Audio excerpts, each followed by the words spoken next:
Hey everybody, I am here talking to Gordon and Angela from Truck Camper Magazine, two of my favorite people.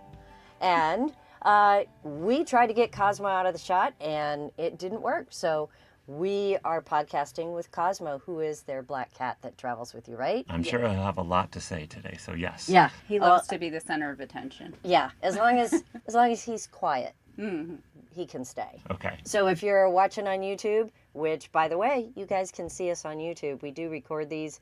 I don't know why anybody would watch. I don't know why anybody's here, but we have a fun time doing it, so we share our great conversations. Yeah. I am PJ with Princess Craft RV, and you are listening to RV Small Talk.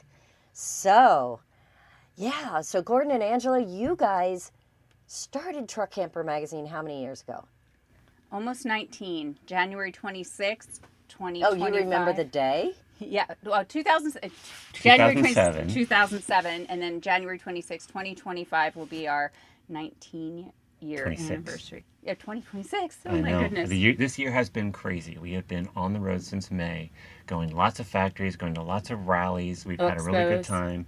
And we've been in our truck camper, running the magazine, so it's been a very active year. Well, we're in your truck camper now. Yes, we are. Super cool. So I have to ask you, what truck camper do you have? Because whatever you have, I mean, how do you pick sides? This is an Alpenlight. It's a 2005 Alpenlight 1100. So this camper was made by a company that went out in the Great Recession. So why do we have this camper? It allows us to be brand neutral. So we're in a camper that doesn't compete with Lance or Northern Light or Northwood or any of those companies. So they see us pull up and they go, okay, that's fine. It's just we don't know what that is. Camper. Right. Yes. And the other trick is we love our truck camper, just like everybody else does, right? So this is our home. This is where we live in the summer. This is where we write the magazines. So yeah, this Right is where here at this table. Right at this table, yep. Well, it is awesome. And you would think that with you guys running Truck Camper Magazine, you would have the biggest, baddest, latest thing out there. So, Cosmo, are you getting comfortable there? He's going to jump across. The cats always add a little bit of interest, but you would think you would have the best thing made, you know? Yeah. And all the bells and whistles. Yeah. And well, we love the camper, but yes, there are, technically. You don't even have a slide out. I mean, come on. No, we're hard side, non-slide people. But the really cool thing is, because it's our camper, we've added a lot of things. Like last week, we just added bifacial solar panels to this camper. You didn't have solar? We had solar, we had regular panels. They were 9 years old. Mm-hmm. We were fine, but then we met the guys at FSI, Future Solutions, here in Elkhart, but we met them at the Northwood rally.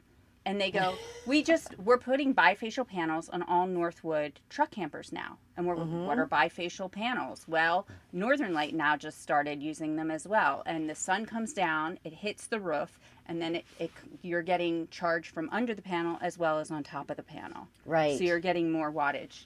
And it's working so far. We took 3 panels down, 2 170s, 1 150. We put up 2 200s, actually technically 2 220s. And a partridge in a pear tree. Okay, I know that was a lot of words very fast. Here's the short and skinny of it is we took 3 panels down, we put 2 panels up, we're getting more solar. So we were averaging about 250 watts coming in with the 3 panels.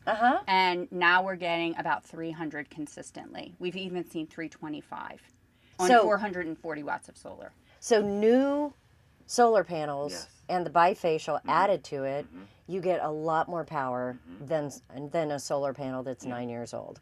But the nice thing is, because it's our camper, we can just test out the latest and greatest things. Okay, so you've got a vintage camper. Is that fair? It's 21 years old, so I think think it's that's vintage, fair. right? Yeah. And you still get to test out the latest and greatest, Yeah. and it's still solid. And you painted everything white. I mean, it's pretty cool, guys. It's home. Good. Yeah, it's our 21-year-old camper, and this camper, you might have remembered, went through that car accident we were in, and we love it so much that we had it rebuilt. And don't look too closely. Yeah. Yes. We see that all the time, though. People bring things in, and I'm like, really? You want to fix that thing? We love this. Yes. Please fix it for us. You fall in love with your camper. Yeah. You do. Yeah. It So- becomes part of you. I mean, most people say, how could you possibly live in a truck camper? And then you live in a truck camper it's long, it's got 11-foot floor, but there's no slide out. It is a single aisle down the center. So what's tons the of what's the last storage bite? and- I have to ask. What's the last bite you had? Oh man. Probably last night. Okay, I love the honesty. Gordon, you were ignoring She this. doesn't but want to know what it was I about. do want to know what it was about. It It's was- about. I It tell was you about what, us working too much this summer. Yeah. Like, we come to the show and there are all these campers and we feel like we need to Mm-hmm. get everything out in the magazine so quickly. And like tomorrow we're going to be announcing the new 1191 in our magazine. New But we Lance, feel yeah. like we want to get it all. So we're working from the time we wake up until the time we go to bed. there's something so. going on with truck campers. So kind of, obviously Angela and Gordon are up at each other every once in a while because we're just under a lot more pressure. There's more campers More coming out. brands than ever before. There's more companies coming at us. So we're a two-person and a cat team trying to squeeze a growing industry into our schedule. And like any small business, I'm sure a lot of people can relate to this. It's just, it's a lot to absorb and adapt to that. Plus, in a truck camper, you're living together 24/7. Yes. Yeah, absolutely. That's my question. Yeah. I mean, it's got to be hard. I guess, I imagine there's a lot of people listening who are RV enthusiasts, maybe not. Who knows? I don't know who's listening. Who's out there? More cats. More cats. They're listening, not contributing much, by the way. Right. But, yeah, who say truck campers, I mean, what's the big deal? There aren't that many truck campers out there. Most people don't want truck campers. They're a no big deal, and you guys are just entertaining yourselves doing a truck camper magazine. Well, what they're missing is that this is the Jeep of RVs. This is the go anywhere, camp anywhere product. So when you look at a truck camper and you think it's small and you don't understand what it is, You this have is, 4-wheel drive, high clearance. you can tow things. So this is like the most versatile RV that you can get. So if you really, That used to be Lance's tagline. Do you remember I that? know, and it was a good tagline. So, if you really want to go out and do things, if you want to go skiing in the winter, if you want to like tow a boat, if you have something really active you want to do, or you want to go someplace you can't go in a travel trailer, don't look at the truck camper as small. Look at it as a solution. This is going to get you there and give you that lifestyle. So, Yeah. that's how you need to look at. Like I said, it's the Jeep. And you can make U-turns. You can get into gas stations and not take up the entire aisle and make everybody else mad at you.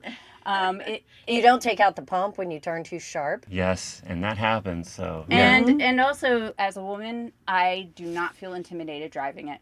It's driving a truck. It's no big deal. Okay, well, can I say, I'm going to get in trouble. Sorry, Caitlin. I'm just going to say it. Body parts has nothing to do with your driving skill. Yeah. So Yeah. anybody can drive a truck camper. Yep. There is as many men as women who are bad at pulling trailers. So they just don't say it because somebody has to drive it. So, Yes. but pulling a trailer is a struggle, It can be intimidating. And when it's brand new, I mean, Stressful. more men wreck trailers pulling them than women. Right? Yes. And Absolutely. sometimes overconfidence is Right. not your friend. That's right. Right. So I think the ease of driving a truck camper is certainly a draw. But you get to tow things. I mean, that's where we came from. Princess Craft started. The reason we have the name Princess Craft, by the way, it's because we made a brand of truck campers called Princess Craft. Do you ever see them, like on the road? I see a have they few come every in? now and then. Yes. Capri Campers, who you guys have been covering, they were our competitors, and it was Princess Craft and Capri. And they actually copied some things that we started many, many, many, many years ago, before the owners now even knew. So, yeah, it is not their fault. Don't blame them. And it was because we were all trying to figure it out. They were just wood-framed aluminum, and we were all trying to find the market. And the market was different.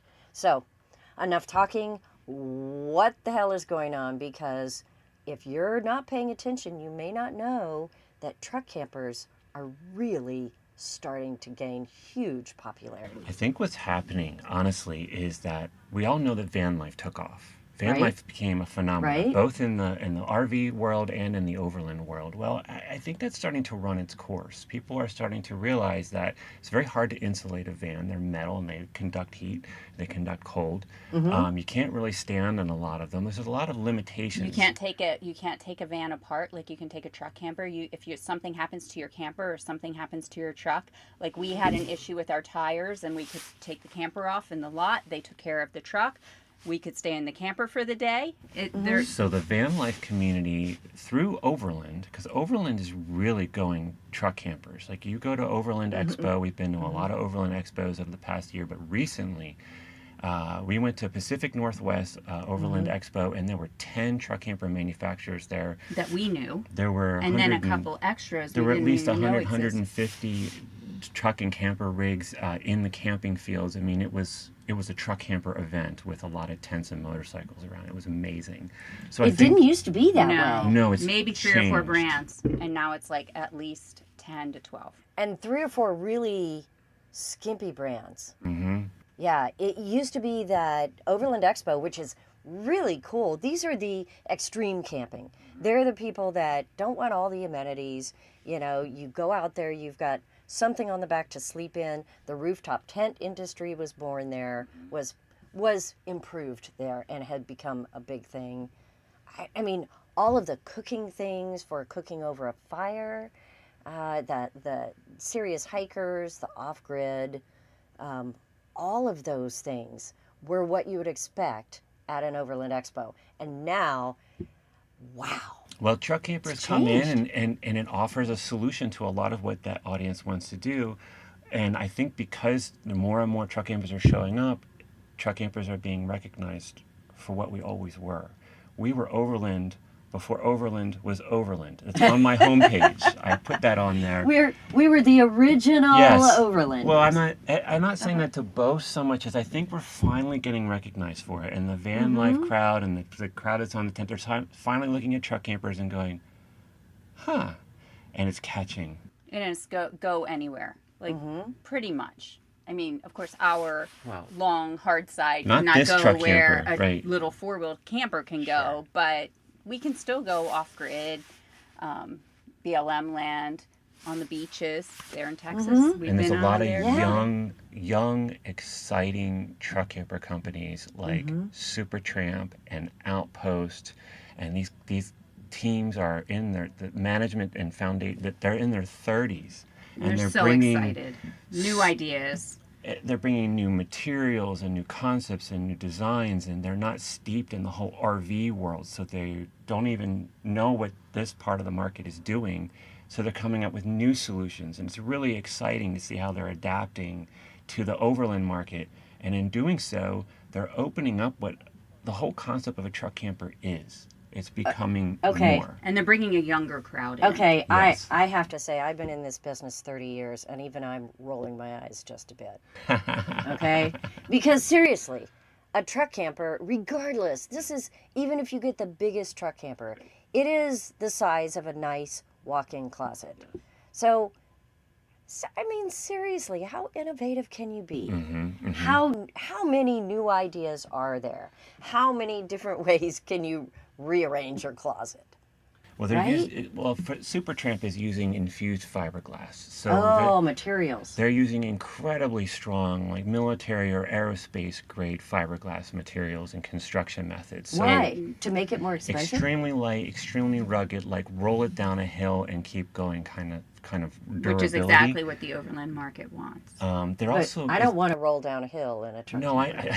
well, preferably you don't. But No, you could. I will tell you for sure that's what I don't want. Well, the overland crowd, I'll tell you what they don't want to do. They don't want to camp near anybody else. They don't wanna want to go to a campground ever. They want to go where no one else is, a spectacular view, and camp and be comfortable. And that's something that the bigger RVs, as comfortable and with all the amenities they have, they can't go where they go. It's just, again, it comes back to that idea of a Jeep.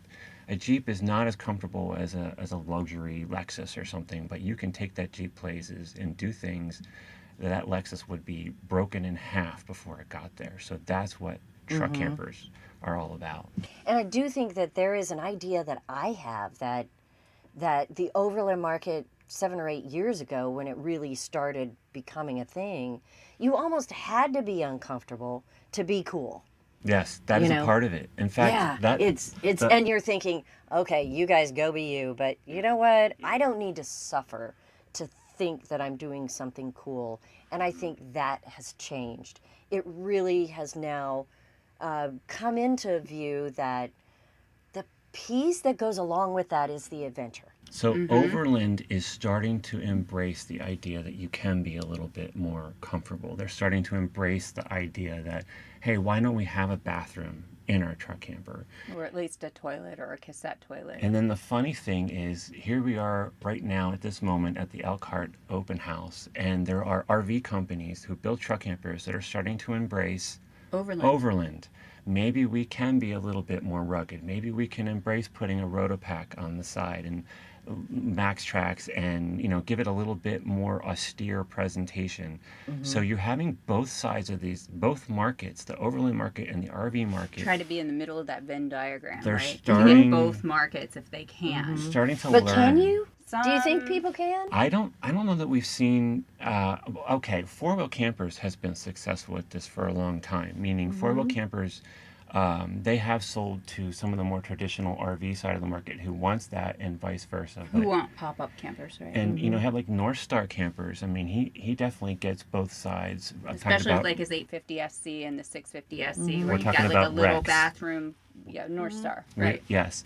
So we're talking about North Star. We said we're talking about Rex Willett, the president of North Star. So he's been successful at getting both sides of the market. So can you do it? Yes. But I think what's happened to now has almost been by accident. I don't think Four Wheel tried to sell to the RV market. I don't think North Star tried to sell to Overland. But now it's becoming intentional. Now we're going, let's be inspired by Overland. And Overland is saying, that's interesting. Let's be a little bit inspired by what the RV market was. And I think the Overland Expo has kind of brought all this to the surface because that event has become more and more popular. Host RV was showing a triple slide truck camper at Overland Expo, and so was Rugged Mountain. Well, Host is known as probably one of the largest, Oh, yes. most luxurious truck campers on the market. With washers and You know, dryers. Yes. Washers and dryers, 3 slide outs. I mean, you can relax and watch a game on TV and feel like you are In a little apartment. not a little apartment, that you're in a living room and you're enjoying it. Yeah. I mean, the seating is just as comfortable as you would have at home. Yeah. So great, and you pay for it. You pay for that luxury. Now, it is at a luxury camper. take that idea of a triple slide, super comfortable Host truck camper, put it at Overland Expo on a $250,000 truck that's tricked out to the nines for the Overland market. So all of a sudden, hand painted. Jeez. no, it's got liquid springs. So basically the Overland market, they can't. Maybe a Bowen bed. I Yeah. mean, it's really tricked out. So Bowen Customs makes these gorgeous custom beds for storage, and they have departure angles. So, in other words, they're taking our RV side of the truck camper market and saying that's cool, but let's put it on our truck. And now it looks amazing. Now it looks over, and it looks again that There's a Jeep cool aesthetic. factor. I think yes, with the Overland market. Yeah. I'm probably getting myself in so much trouble here, but welcome to my world. I think that the Overland market, there is a misconception when it started that it was those mountain men who just needed bare minimum and how to live off the land and go camp by yourself. And really, the Overland market is filled with people with disposable income who want high-end, tricked out capabilities, because it takes money to and people buy the Jeeps, and Jeep is not the most inexpensive vehicle you can buy. And then they start adding things to it. And we're not just talking about a sticker here and a plug there. I mean, they add very expensive features to these Jeeps or to these small trailers or to the truck campers. So Overland does not mean inexpensive.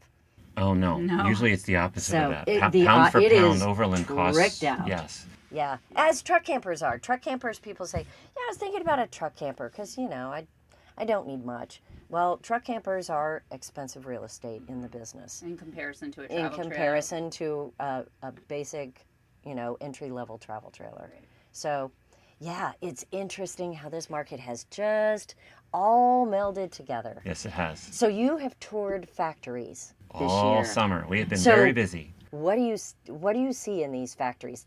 What's the most? When have you been wowed by changes that these manufacturers make? I think the biggest wow for us this year probably has been that we hadn't been to Lance Campers in a few years. And of course, they have a new owner. And so we went down, we got to meet Bill Rex at the factory. Okay. And what was wow was they have put back a lot of the quality control measures. They've put back a lot of, they have just really brought back what we've all been hoping to see at Lance Camper. So we were excited to see that. It's all the lamination. It sounds like a building. commercial. It does sound like a commercial, but they gave us a truck and they gave us a pass and they said, go wherever you want to go and see wherever you want to see. Talk to whoever you want to talk to. Yeah. Photograph whatever you want to photograph. So- We And didn't that's have unusual when you go to a factory? No, not necessarily, but the fact Some. that they had just changed ownership and we're so comfortable with doing that. So that was one thing we were excited to see. We also saw that they were working on a new camper, which they just debuted here, the new 1191. It just feels like Lance is coming back into their own. and that they care a lot about truck campers, where maybe the last few years truck campers haven't been as much of a focus, and now with the 1191, the 610, Yeah, and more missed that I out. can't say. And It's then- it's good to see them focus so much on it. It's good to hear their enthusiasm And then about truck campers. Yeah. Four-wheel campers, they came out with their Hawk Plus, which honestly gets right back to the conversation we were just having. They've put a lot more features in that camper, a lot more storage, and that's starting to get into maybe even the RV segment would be interested in this because it's not so bare bones. It's a flatbed. It's got tons of lithium, tons of solar, tons of Storage, underbed storage. I wish we had that in hard sides sometimes. I know. So, think Yeah, the old that Okanagan storage seems is to kind of a big, storage is kind of a big thing in a truck camper, right? it's a huge So- thing in a truck camper. And you try to get a smaller truck camper, but Yeah. then, the storage is always the issue there. Mm-hmm. So, what other factories have you been to? And Well, we went to Northwood, Okay. and their truck camper line was doing really well. I mean, here's something that I think that your audience may not know. The RV industry it's been tough. It's been a tough year. A lot of just trying to figure out which direction the market is going. Just having trouble getting materials. The cost of materials are going up. So the truck camper line at Northwood was humming at full speed, and their fifth wheel and travel trailer line, they were going, but not nearly at that pace. It was kind of fun to see truck campers leading the charge. yeah, I've seen that. Like I said, the truck camper market is really on the uptick, and Yeah. it snuck in there. I don't think we predicted it. I don't think No. we really knew what was happening. And, Absolutely not. And I have not been to as many factories, obviously. However, almost every manufacturer that I work with has now, in the past 2 years, come out with a truck camper. Yes. Come out with a new truck camper. I mean, trailer companies that I had no idea they would even consider it. They're not known for it, never done it before. Everybody seems to think, we'll just try our hand at truck campers. Yeah. What is that about? I think that the tea leaves that we were talking about how the Tea leaves? I want those tea leaves. Yeah, I me need too. them. That the van life audience is starting to shift towards truck campers, towards the Really? Do versatility. you think it's coming from van life? Yeah, I really do. I think the younger generations are starting to finally discover what truck campers are and the off-road, the fully self-contained, the tanks, the fact that you can stand up, you can have a bathroom that you can demount. But also, I think some of it's coming from the fifth wheel owners. We met someone at Rugged Mountain who had a fifth wheel and didn't want to tow it, and they were like, I want something that's all on the truck. And the triple side truck campers, you can get kind of the feel of a fifth wheel, and you're all In a you can downsize. still make a Yeah. U-turn. Yeah, So- you can still make a U-turn. You can still go downtown, and you can not worry about driving anywhere. So Right. the other factor probably is that you have these companies who are making towables, whether they're fifth wheels or travel trailers, and those sales are down. And they're saying, Oh yeah, yeah. Wait a how do minute. we get into another market Right. so that we can keep our production going? And then they come Absolutely. across Truck Yeah. Camper magazine and they go, wow, this is a pretty vibrant Look spot. at this market. I have seen some manufacturers say, "Okay, truck camper seemed easy," you know. Mm-hmm. The only thing different about a truck camper is that it doesn't have a chassis, Mm-hmm. and a chassis is pretty cheap and easy. So, and building on a chassis is pretty cheap and easy. Truck campers, they're kind of problematic. They have to be sized right. They have to fit right.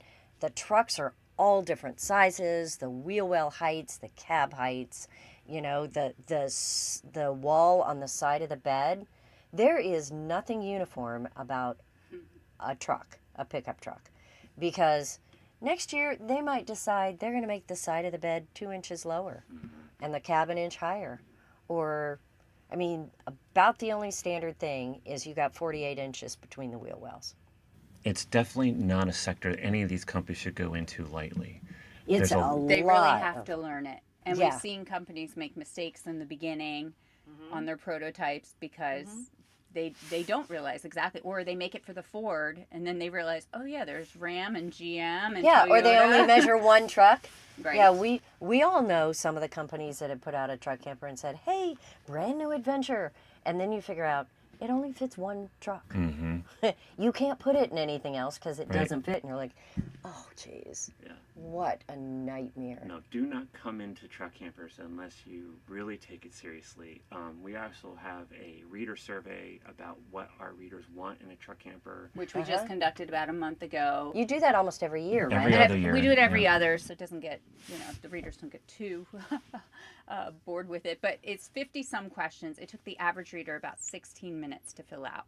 So that's a dedicated 16 person. minutes. Did you really think about that? I mean, No. No, I Clearly- went and looked and I was like, wow, people We just saw it, dedicated yeah. 16 minutes of their lives to fill out this survey. yeah. So they But were. it's really in depth. So, example, we were talking to Soaring Eagle about one of their new products just yesterday, and they were saying, well, is it important to go east-west or north-south in terms of the cab over? And we know, Oh, easy. Pulled up the right. survey. But Easy. there's the opinion, and then there's the survey, and it's like this is objective, this is Yes. current, it's north-south. Real For those people. of you that are listening, it is north-south by far. Yes. East-west beds are a must-have if there is absolutely no other way to get it built or hit a certain weight. Correct. That is the only reason, because we endearingly call them crawl-over beds, because somebody on the inside has to crawl over to get out. Yeah. And let's face it, even the young folks pee at night.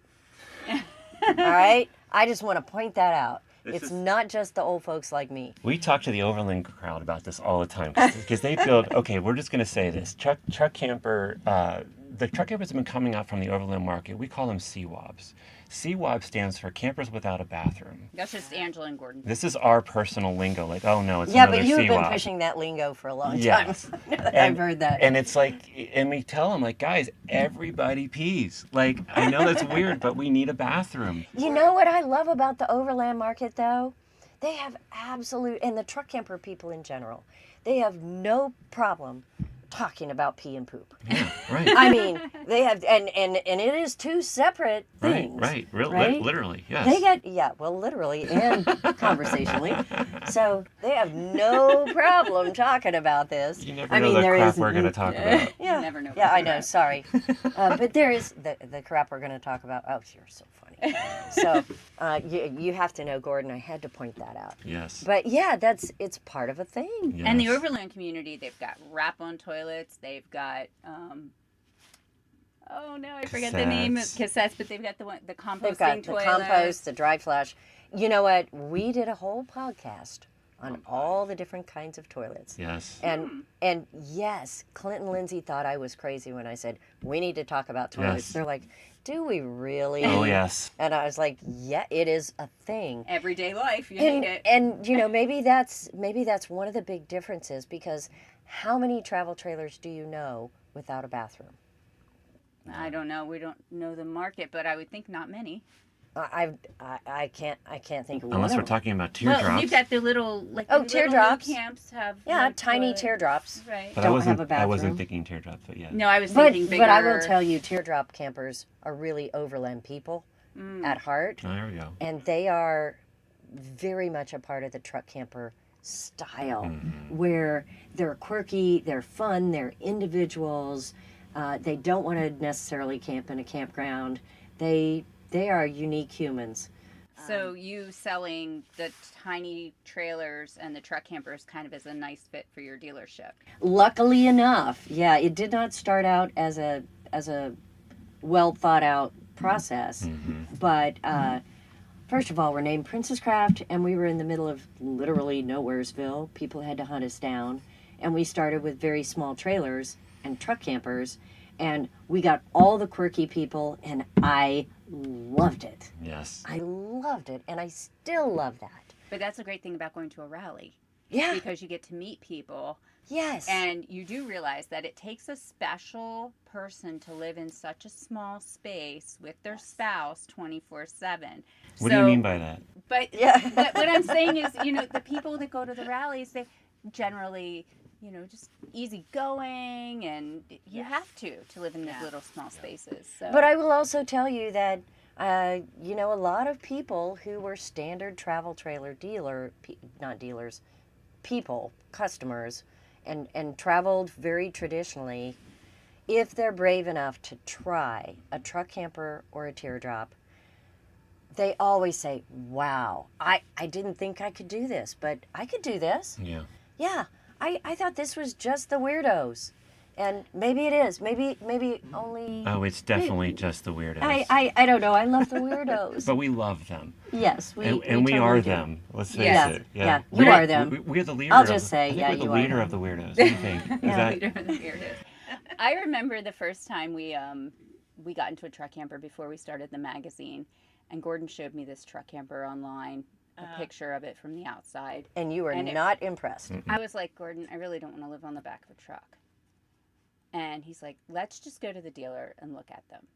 And we went to a Lance dealer because that's what was nearby. And I went in and I was like, oh my gosh, I could totally do this. Because when you go in, there's like a kitchen and a bathroom Yeah. and a dinette. And you're like, this isn't that different than what we have at home. I mean, you don't get the washer dryer. Well, now, except for the hose. Except you can. And you don't get like maybe the amount of showers, the length of showers you might get at home, unless you go to full You don't get hookup. the sprawling bathtub. Right.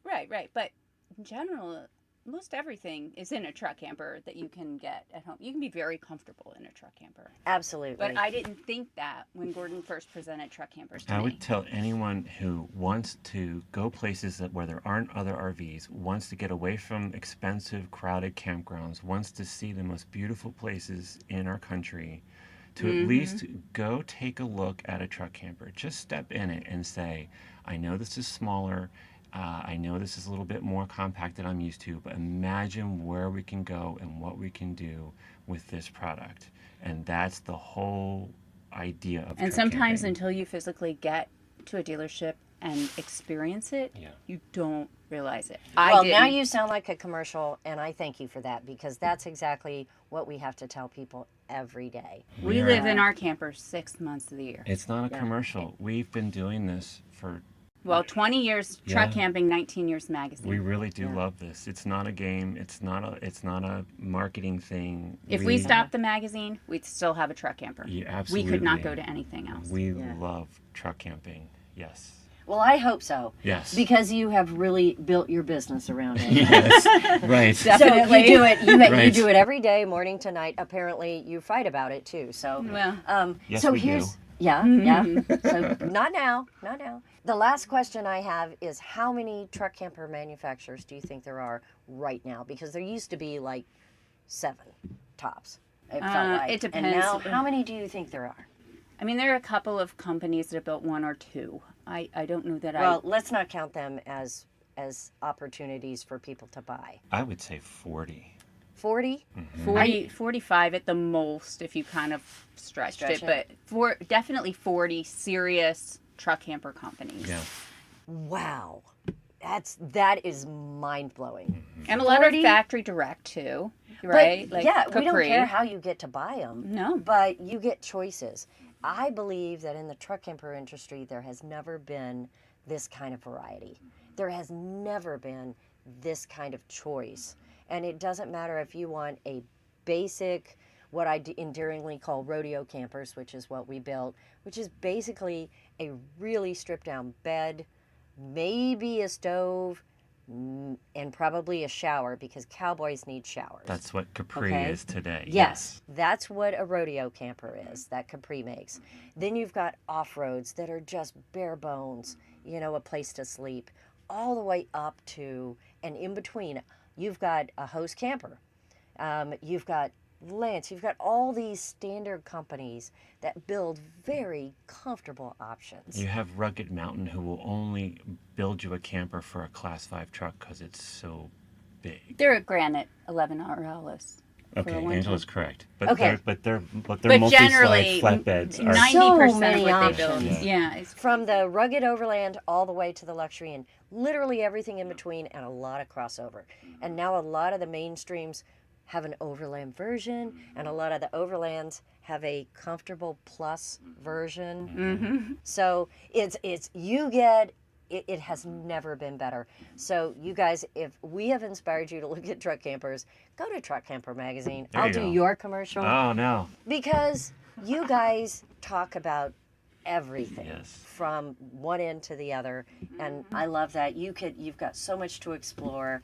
It is digital magazine. It's free. It's free. It's free. Just Google Truck Camper Magazine. It pops up. There you go. And dig around. Yep. Then go to a dealer and take a look if you're interested. I mean, we didn't really bring you in so that we could push truck campers, but wow, what a fun part of the market it is. Absolutely. And you guys always are fun to talk to. So, and I love Cosmo. So that really is why we're here. It is RV Small Talk. We Yep. want to have some fun. We get to talk to our friends and record it and just put it out there for all the crazy people like us. Thanks, PJ. This So- has been fun. yes. Oh, wait. Can I do one more commercial? Sure. Sure. Yeah. Because you don't do truck campers 24/7. And you know how I know? Uh-oh. Oh, no. Yes. Gordon wrote a book. Yes, he did. And he I happened to see it, so I want everybody to know about it. So you wrote a book? What the hell?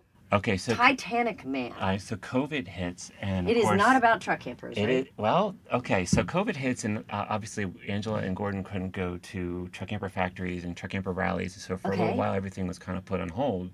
So Angela got into quilting, and I said, you know what, I'm going to try to write a book. I had had this idea for a long time, and so that's what the reason this book exists is COVID hit, and I needed a creative project since we couldn't travel. And he wanted to try fiction. Never written anything fiction before. So it took me 5 years. I wasn't writing it full time, obviously working Weekends. on the weekends. It really started because I was very curious about what were the people, the engineers and the scientists behind artificial intelligence. What kind of conversations were they having with themselves? Because obviously there's a lot of ethical Who questions. thinks about that? Evidently I do. Apparently. Right. I read a book by Ray Kurzweil called The Spiritual Age of Machines around the year 2000. And he is a pioneer in AI and new technology. And it got me thinking, and of course it kept me thinking. So yes, I was really thinking about what are these guys who are developing such a potentially dangerous or exciting or disruptive technology? Where are they going with this? What are they talking about? They have to be at each other. Talk about Angela and Gordon in this camper, but what are they talking about? Should we do this? So this story is really me kind of wrestling through, and it's a fiction story, but what are these guys talking about? What kind of situations are happening behind the scenes? But, of course, there's a murder, and there's a drive across the country in a truck camper, And a little there's- romance. There's three stories that intertwine. I mean, It is an action oh yes, adventure. it is a whodunit. thriller. But It's if a you thriller. read Gordon's writing in our magazine, you get kind of the fun and funny and, the humor that he thinks is funny. And That's a dig. yeah. But this book, it is a totally different side of Gordon. I mean, there are bad words in this book. Yes, if you don't like Oh my bad goodness. language, Yeah, if you don't like the F word, don't read the this book. could never be published in Truck Camper Magazine. It is an adult fiction But Not that it's Okay. overly done, but No. but Well, just realize it's this hard isn't to, it's the hard to get Gordon. away from that. You've got to have, you know, all of the edgy stuff Yes. to get people to read it. yes. I mean, even the best-selling famous authors do that. So, Yes. of which you are not yet. No, nowhere near that. Working for it. Well, I tell you what, I noticed the chapters are very short, Yes. and I love. I know, petty, right? And roll your eyes at me. Got to keep But the pace going. that way, I can read a few chapters of it, and I know where I stopped, and it's not this. You know, it's a 27 pages to get to the next chapter, and I don't have that much time. So I love that I can take it a tiny bite at a time, and it has a start and stop, and then I move to the next scene. So yeah, I'm definitely going to read it. So I'll give you feedback next time you podcast with Okay. us. All right. Okay? Yes. And thank I'll let you guys know whether you need to read it. But It's on Amazon. Titanic Man. There's your ad. Titanic Man by Gordon White. Thanks so much, guys. Thank you, PJ. And we'll catch up with you another time and see what's new. Down the road. Down the road. That's right, down the road. See you next time.